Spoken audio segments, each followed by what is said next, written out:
Buenas tardes, compañeros y maestra. Mi equipo está conformado por Frida Mesa, Amaury Hernández, Rodrigo Iñaki y su servidora Ana Reina.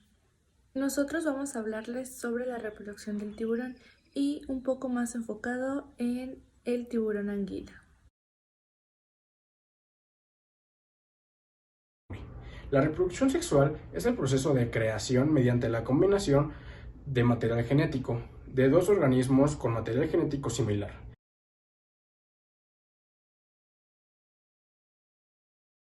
La reproducción asexual es una forma de reproducción de organismos en la que un individuo que es genéticamente idéntico al primero se desarrolla mediante el proceso de mitosis a partir de una célula o grupo de células. Hay dos tipos de reproducción sexual. La conjugación. Esta reproducción se da en organismos más simples, como por ejemplo las bacterias. Estas se unen en pilis y transmiten material genético. La fecundación. La fecundación es la unión de dos células sexuales.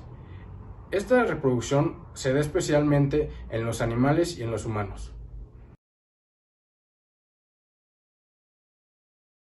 Existen 8 tipos de reproducción asexual. El primero es fisión binaria, que es cuando las células se dividen y dan origen a dos células idénticas.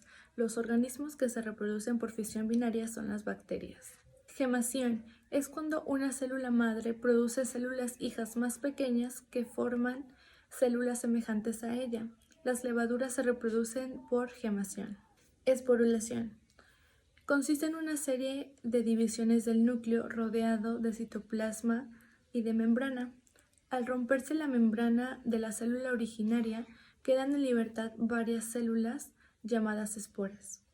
Los organismos que se reproducen por esporulación son los hongos. Fragmentación es cuando un individuo se divide en dos o más porciones totalmente independientes. Esta división puede ser espontánea o accidentalmente. Regeneración consiste en reparar o reemplazar las células o tejidos. Un ejemplo de esta reproducción asexual es las estrellas de mar. Vegetativa. Este tipo de reproducción asexual sucede en las plantas y consiste en formar individuos a partir de un fragmento llamado yema. Partogénesis. Se origina en un organismo haploide a partir de un óvulo no fecundado. Algunos ejemplos son las abejas y las hormigas. Apomixis. Consiste en la producción de gametos que producen semillas genéticamente idénticas a la planta madre. Este tipo de reproducción asexual se da solamente en las plantas. Bien, nosotros hablaremos sobre el tiburón anguila. Su reproducción es sexual y es conocido por ser una de las especies más antiguas del mundo. Lo han denominado fósil viviente debido a que desde la prehistoria hasta la actualidad su evolución ha sido mínima. Es distinguido comúnmente porque tiene un parecido con la anguila y con la víbora de agua. Se encuentra en la lista de los animales casi amenazados por la Unión Internacional para la Conservación de la Naturaleza. Son cazados accidentalmente y llegan a la superficie muertos porque no aguantan la presión y su reproducción es lenta. Su cuerpo es bastante delgado. El tamaño promedio de la mayoría de estos tiburones es de 2 metros, pero hay algunos que han alcanzado los 4 metros. Es una especie ovovípara que puede llegar a dar a luz entre 5 y 12 crías aproximadamente. Las crías nacen entre un periodo de gestación de 2 a 3 años y llegan a medir de 40 a 60 centímetros. Mi equipo y yo hemos llegado a la conclusión de que la reproducción es fundamental para los seres humanos y para los animales.